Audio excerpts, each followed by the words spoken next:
Stone Cold Steve Austin, one of, if not the, biggest stars in pro wrestling history. However, like with all popular wrestlers, Austin does have his fair share of detractors. Now, whether you're for him or against him, there is one defining incident in his career that many will use as the precise moment that would change things forever for the Texas Rattlesnake. But what if this never happened? Well, that's the topic of this episode.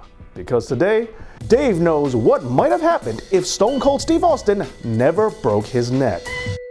For those of you who are not initiated, allow me to quickly recap. Stone Cold Steve Austin was just a few months out from his face turn at WrestleMania 13. His stock was rising fast, and he was positioned in a feud with the then Intercontinental Champion, Owen Hart. The two would meet at SummerSlam 1997 for the Intercontinental title in a match where Austin was set to go over and become the new IC champ. And he did. But unfortunately, it was after he took a really bad bump.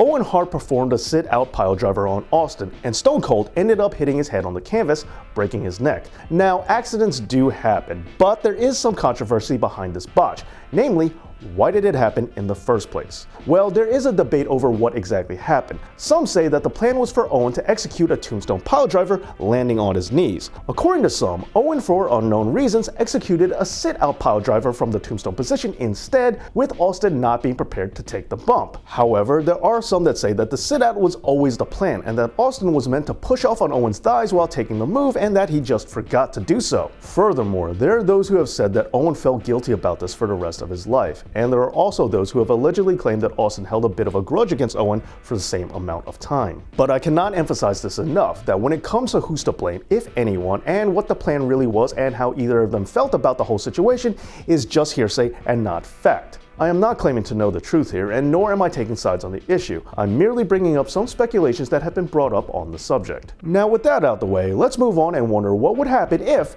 this never happened at all. Okay, so on to the first major difference. Without this botch happening, Austin would not have suffered his neck injury, and many people point this out as the exact moment when Austin went from being a smash-mouth brawling wrestler to being little more than just a mere punch kick machine. However, I'm not entirely convinced. While I do think that his moveset and ability to wrestle without pain would have improved, I'm not exactly sure by how much. Remember, after his injury, Austin was still doing moves like the Luthez press, meaning that there were select moves other than strikes that he was capable of doing. He just wasn't. Also, let's just look at other top stars in the company's history, like Hulk Hogan, who wrestled a more technical game in Japan but toned it down when he wrestled for the WWF. Or let's look at the current Brock Lesnar, who has gone entire matches where he only did German suplexes and F5s. Even The Rock, Austin's contemporary at the time, had a fairly limited moveset in comparison to many other technical wrestlers. The point is, while there have been plenty of exceptions to the rule, the House of McMahon has had a history of limiting the moves that certain top talent were allowed to do,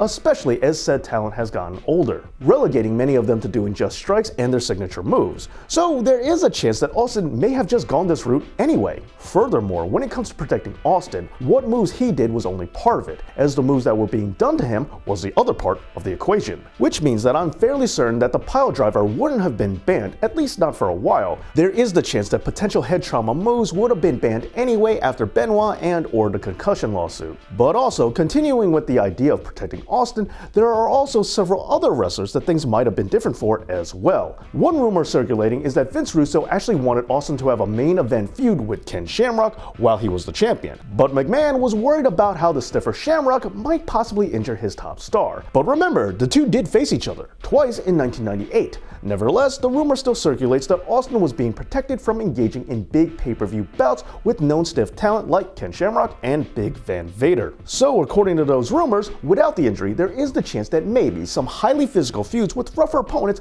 might have happened for the Texas Rattlesnake. But speaking of feuds, there is also talk that things might have gone differently for Owen Hart too, with rumors that some of the angles that he was involved in may not have happened, as he would have probably revisited his feud with Austin, but for the world title instead. However, whether it was management or Austin himself or both who prevented this feud isn't exactly clear from this alleged information. But yet, even more refuting of those rumors are other rumors that an Owen-Austin feud was about to happen if Owen had stayed alive, so who knows how true any of this is. Next, let's talk about another possible change for Austin if he had never broken his neck. His retirement. Austin did end his career before he was even 40 years old. Pretty early, especially by today's standards. But nevertheless, how much longer would he have held on for? Sure, there is the chance that he would have become one of those wrestlers that didn't call it quits and hung on for way too long. But then again, I'm not entirely sure about that. Austin has shown signs that he's fairly understanding of putting over younger talent, especially since he was frustrated at how it wasn't done for him once upon a time in WCW. And he has also come across as a wrestler that wouldn't outstay his welcome. Although if he didn't retire, I do think the odds of him having that dream match with Hulk Hogan probably would have gone up. Anyway, continuing with the speculation on if Austin would have stayed wrestling well into his 40s and possibly even beyond if he never injured his neck is a little short-sighted because that's forgetting about another injury. 2 injuries to be exact.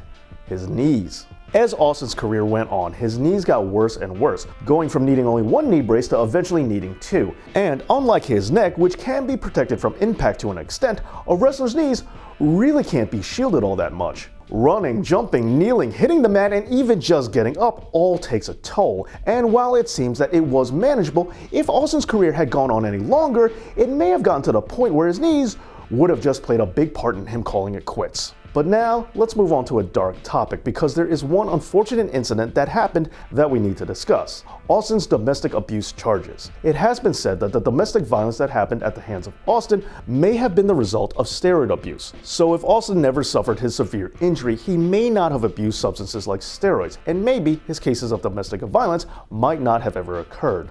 But now, in closing, let's just say one thing that we probably know for sure, is that the 0-3-16 I Just Broke Your Neck shirt probably would never have gotten made if Austin never injured his neck. But what do you think? How do you think things would have been different if Austin never broke his neck? Let me know down in the comments, and don't forget to like, share, and subscribe. Thank you so much for watching, and as always, Dave knows.